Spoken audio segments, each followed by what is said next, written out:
Coming to you live from the palatial studios of PBJ Productions. Welcome to Patrick and BJ Talk Real Estate, where we talk about life, the universe, and everything as it relates to real estate.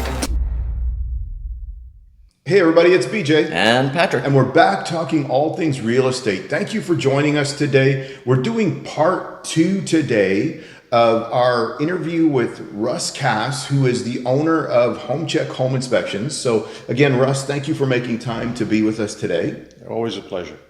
And your home inspection company's been in business for 250 years now, is that right? Yeah. Well, as far as CRA is concerned, for 2 years, but yeah. Okay, no, it was like 25 years. Yeah, I don't know. You age very well for 250. Hey, so we were just talking about kind of what are other things we want to talk about or questions we have. And I think the thing I was going to ask at the end of the last episode, and Patrick, you just brought it up, is explain to me what a depreciation report is. Well, as one condo owner put it to me, useless is how he described it. But that's not really true. Depreciation reports, it's regulated. I honestly believe of all of the provinces, we have the best regulation there is. Kudos to the people that wrote it. They require in that document that every single asset be physically evaluated and the inventory put together. The evaluation is required to have a repair and maintenance protocol on every asset.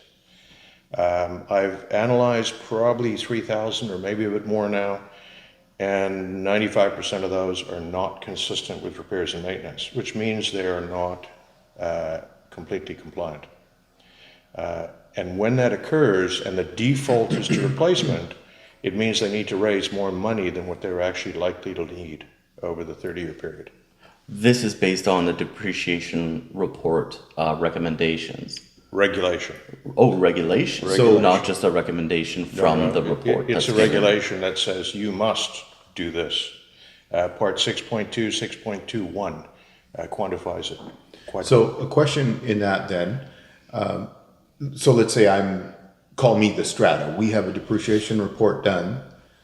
Am I required to do something with that report? No, and that's the nice part of our regulation. You are required to have one. If you don't want one, you can defer it. At the moment, you can defer it indefinitely. You're not required to follow it. You can use it as a guide or throw it on a shelf. There's no mandatory requirement to make it work for you. Right. But obviously, I've seen some depreciation reports where it's like over the top, and I've seen other ones that have missed stuff. Over the bottom. Yeah, right. But I think, what makes the most sense, and I remember you telling one of my clients once when you did a strata review for them, is they haven't accounted for this, which is going to be potentially coming up in the next however many years. If you put $25 a month aside in a separate account, if this happens, you'll be okay. Yeah, absolutely. So there's no requirement to implement anything in that report. No, none. I love that pragmatic approach. Every time you've talked to a client, you always mention, if it's $20 or $25, and if it's where you see the shortfall in comparing the depreciation report compared to what the strata is doing for their budget, and then just being upfront with people, saying, hey, you need to put a little bit extra aside. So if there is a bill that comes in for the roof, the balcony, the elevator, whatever it might be, it's such a pragmatic approach and down to earth that. Well, it needs common to be sense. said, right? Yeah. It's just common sense. I mean, Section 611 talks about protecting all the money in the fund. And I'm not going to get into it right now, but it has a bit of an effect that means the money is not able to actually make a real return when compared to construction inflation. So I always factor a bit of that in. But yeah, that's a big subject. I don't want to open that can of worms. Not today. Yeah, not today. Yeah. Okay. So I wanted to know, what is the strangest thing you've seen in a property?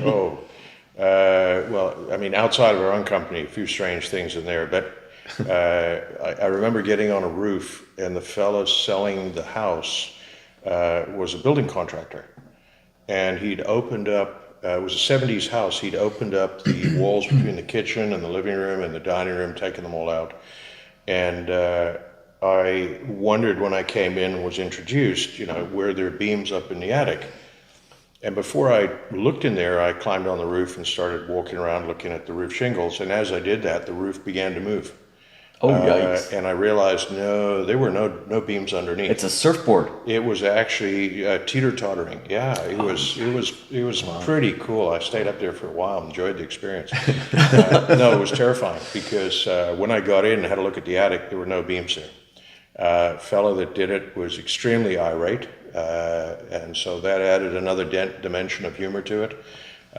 But there's so many things. I mean, I find wiring done in the most comical ways. I've gone into houses with 100 amp service, and you calculate, and they're pulling 180 amps through the panel, and they've just had an electrician do some work on it. It's mind-blowing sometimes. That's a fire hazard, Wow. right? It's a fire hazard, oh yeah. Right? I mean, at least it's a fire hazard. Well, it's a fire hazard because the breaker, if it's a conventional breaker, it will ultimately overheat through the load and has the potential to weld on. If it welds on, now it's the wiring that's heating in the walls. And that's where a fire hazard Yeah, comes not in. good in wood frame houses. And that's bad, yeah. Yeah, that's bad. So what you're saying is go with a concrete house, like an ICF house. ICF, No. I love ICF actually. It's a wonderful system. Well, I hope you inspect the one I have listed. That's in Colwood, but you know, let's keep our fingers crossed one and day. keep working hard, right? Yeah. Absolutely, yeah. But my colleagues, we share pictures between us of stuff we've discovered. I had an instance once where these folks, their crawl space was full of mold. And they had called people in and it had been treated and the mold just kept coming back. Oh wow. And what it was a sealed, not that this is humorous, it was a sealed crawl space where they had a single vent for air exchange for the furnace down there.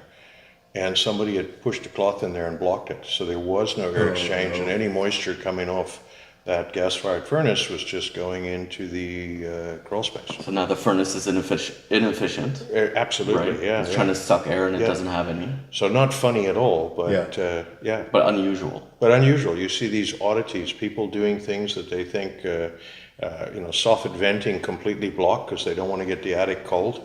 Yeah. Stuff like that. Well, they don't understand the concept. Yeah. About air return and airflow. Yeah. Yeah. What would you say to buyers that opt out, home buyers that opt out of doing a home inspection of like a certified? Well, the only home real inspection. comment to make there is good luck. Yeah. Because you're going to need it. There are so many things that can go wrong that seem so simple. I can understand for older homes, but I've seen people opt out of homes that are under construction. New construction, they're going to be moving in. They trust that the city inspector has done whatever the city inspector does for permits, I guess, right? Yeah. What would you say about new construction? New construction, for many years, I avoided doing inspections because I, like you, felt that they were new and I don't want people to waste their money. And the very first one I did, when I opened the attic hatch, something struck me that was odd. It was in complete darkness, which is very unusual because normally the venting will let a bit of light in. And so I shone my light up and I'd just done a diagram of the roof. So I knew the vents were up there, but the holes had never been cut. So there was zero air movement through this attic. No air movement, Yeah. Anything else for new construction? Because Well, I've another common one maybe. Well, I've just done a building envelope condition assessment for a structure, and there were flashings incorrectly installed with water going directly straight into the walls of the building. And understandably, it's new construction, but whoever the manager is, he's managing 40 trades. So if it's miscommunication between the roofer and the tin man. HVAC, anybody like that. How many vents have not been connected from the bathroom and then Well, the all pipe of is that. just lying there in the attic. Yeah. And All this of is that. like, it's been recently built, right? Yeah. All of that. And, So many things. So not to say don't get a home inspection for new construction. Like there's always no. I there mean, could be something. to me, it's a constant. Even in an inspection on a condo, I often have people saying, well, look, we don't need an inspection. Just do the review of the documents for us. Okay.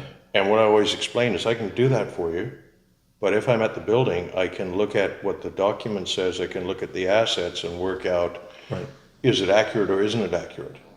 So with just the documents, I can only tell you what it says. Yeah, you can evaluate the contents of the depreciation Correct. report, Yeah. but without having context of what's on the ground. Correct. Makes a lot of sense. Yeah. Yeah. But it's a wonderful industry to be in. I just want to encourage young people to get into home inspection, but really learn what you're doing.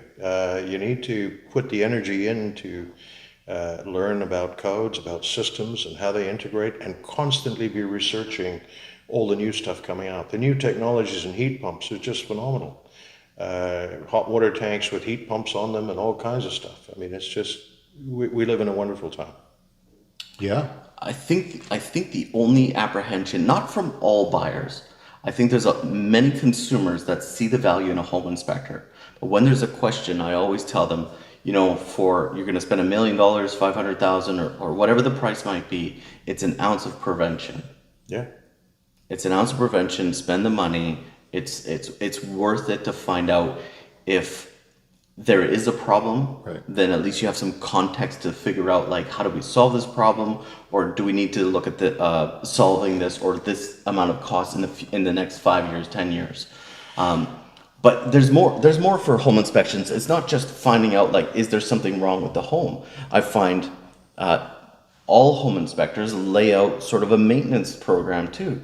Like as you report your results, I love that. Like, this is not an emergency, but you might need to address this. Don't forget about this. So can you speak a little bit more about that? So Yeah, so in fact, that's what I was really saying in the beginning, is if we had a standard that allowed all these latitudes,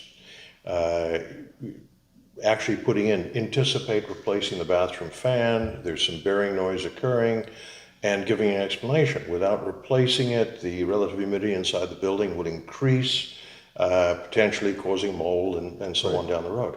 I've gone to look at houses where just as simple as the bathroom fan stopped working 2 years earlier, family of 5 people kept using the bathroom, and now we got mold in all kinds of places. It's a simple thing, and just taking it even one step further and indicating that replacing this fan is going to cost you in the range of $350 to $600. So a buyer knows what they're getting into, Sure. in terms of issues and cost.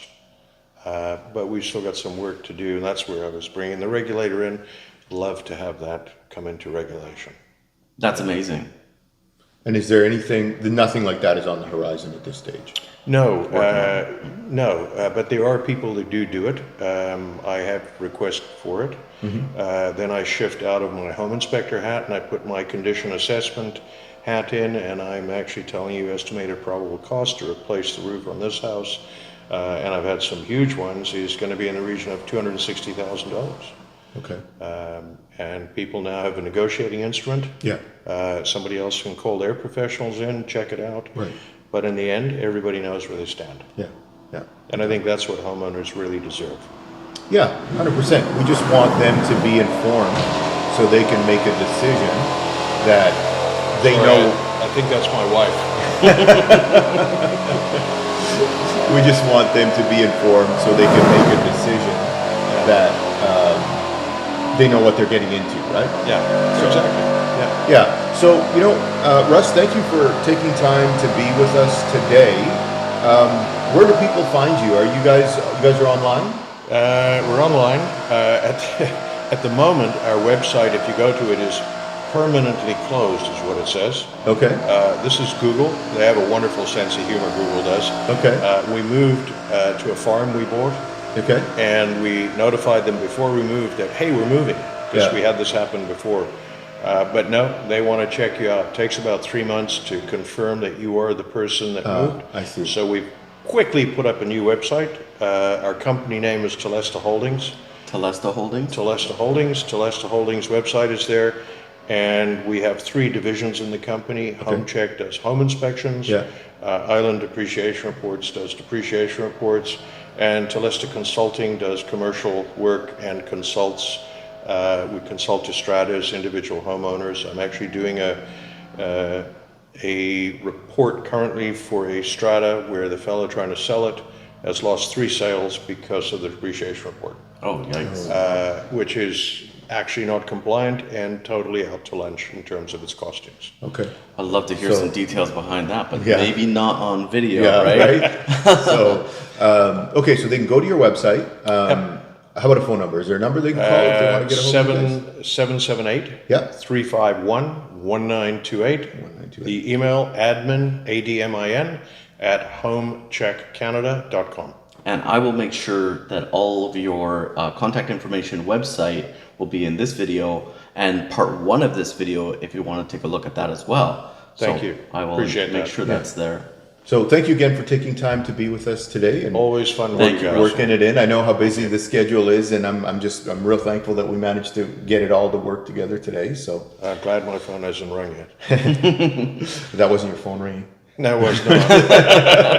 Well, thank you all for joining us. If you haven't, please take a minute, subscribe to the channel, and like the video, and help us get the word out. If you think there's some people that would be interested in what we talk about, find value in what we talk about, let them know, and we'll see you next time. Thank you for catching us in this video. We'll catch you in the next one. Bye-bye. See ya. Cheers.